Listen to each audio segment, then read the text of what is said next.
Hawkman #2, Robert Venditti writing, Brian Hitch on the art, and this, you're rubbing your hands together, and I am pulling a Tim. so you and Connor liked this more than I did, like Oh issue yeah. one. Um, I did like issue two a bit more than issue one.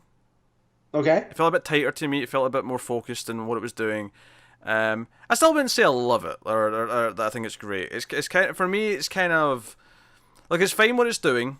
Hmm. It's doing his whole, and I know why you like it, because he's going around like museums and archaeologists and talking about the Yep. past and things that are hidden in pillars from ancient Egypt This and is what I've wanted out of a Hawkman book since I've heard about the character. So yeah, so good. But yeah, but keep going. yeah. I think for me, I mean, most of my faults with it are more. I mean, I think the core premise doesn't necessarily appeal to me quite as much as it does to you. This is like your wheelhouse. I don't Yeah. necessarily love Indiana Jones because I really care about the concept of Indiana Jones. I like Indiana Jones because it's well directed and Harrison Ford is so charming, and Yeah. it's all the other factors. It's not really the premise itself that appeals to me. Right. Whereas, so here, if I'm going to make complaints, I do think there's some pages where I turned the page, I was like, oh my god, that's a lot of text boxes. Like Yeah. I had that feeling a couple of times. It got a little bit better as it went on, though. I do like the general thing it's doing, though, that he's sort of looking into his past, and he obviously the big scene here is that he goes to this museum that he's actually the one 100 years ago who submitted all this stuff, Yeah. and he wanted to look at it again, and he has this weird, unexplained, like almost time travel moment where he goes back to like ancient Egypt as himself, but his original, well, not original, because we're implying that there's been many versions of him, but even before Earth, Yeah. but the Egyptian version of him's there. Khufu, Prince Khufu. Yeah. yeah. Khufu. Yep. And they end up fighting each other, and it's this big moment, but it leads to like him realizing there's a hidden map inside the pillar, which he gets Yep. at the end, which apparently, if the cliffhanger's to be believed, is leading him to Dinosaur Island. So Yo. That's where I was like, yeah, this book was meant for me. Venditti, please don't mess this up. Please. yeah, because it's basically Indiana Jones turning into Jurassic Park. This is basically Yeah. Matt's entire dream come Exactly. true. Well, and I like that he went back in time, and so the statue that he comes back to look at is called Horus Caged, and it looks like the Egyptian god Horus, who has the hawk head, is set behind these columns. And he's like, it's weird because it's the only piece of Egyptian art that shows Horus in this light. So, being what he's figured out through metal and whatnot, he's like, well, maybe there's something more. There's this hawk creature that's supposed to be coming. We kind of have that tease at the end of the last issue. And as he's pondering all this, he ends up being pulled back into time.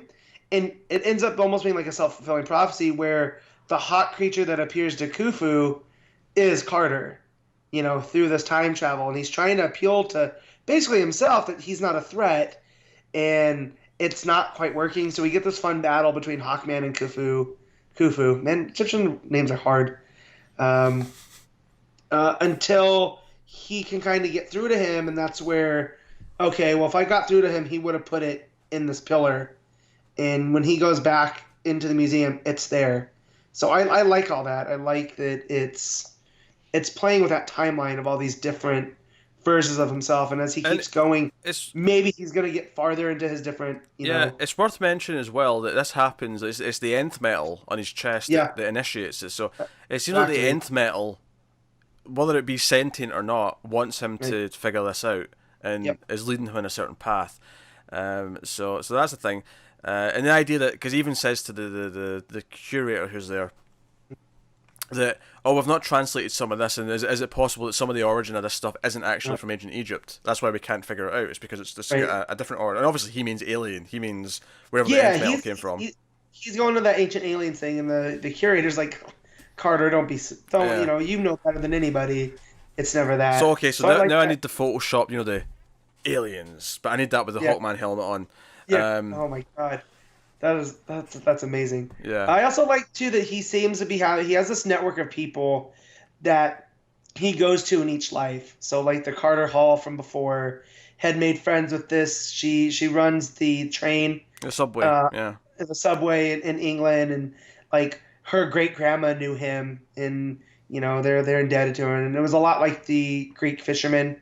It was the same way. So I like that through the years he's developed this network of people, and that's how he gets things done. are all through these friendships. So I like that it's building up Carter Hall as a character because I feel like in a lot of the John stuff I've read, he's kind of like just this meathead that smashes things, and sometimes even like Johns, who seems to have affinity for the character, forgets that he's an archaeologist, and there's a mental side to him, and I like that Venditti's leaning into that. Like he's an archaeologist first and guy who smashes things second. So yeah, and obviously my other complaint with issue 1 is that I'm not a big fan of Hitch on art, and I'm still not. Like it's not terrible by any means. It's just kind of it's fine. It's serviceable. yeah, the dinosaurs at the end look pretty good, so I'm not going to complain there. The fight scenes I thought were really like I never got lost in them, which can be when there's aerial battles. I feel like it's easy to do, but I mean, I guess that's fair. You could say that his layouts and the way he has the action flow works quite well. Yeah. I think it's his line work that I just don't particularly enjoy. How his faces look, how you know. Yeah, some of the poses, like where he first lands in ancient Egypt, he looks like he's doing a weird stretch. Instead of, I'd rather have him do like a superhero landing, you know. But yeah, no, I really enjoy this book. I'm very excited. I also like how the helmet materializes. I think that's new. I've never seen that in Hawkman. Granted, I haven't read much Hawkman, but it he opens his chest Superman style. He's got the Hawkman logo with the nth metal, and then it all comes from there like nanotechnology, and it forms the helmet around him. I really like that. That's pretty cool. Yeah, it's not bad. It's not bad. I liked it a bit more in issue 1. I'm still not super into it, but I'll keep reading unless it starts to like die for me. I will read the next issue. So, what would you rate it? This is an 8. Cora gave this an 8.5. So I would give it. I'd probably get a 7. I think it's good, but I don't think it's great. Fair. But that's higher. I give the first one like a 6 or something like that. I'm sure. So it's been up. That's good. Yeah. It's a good sign. Progress.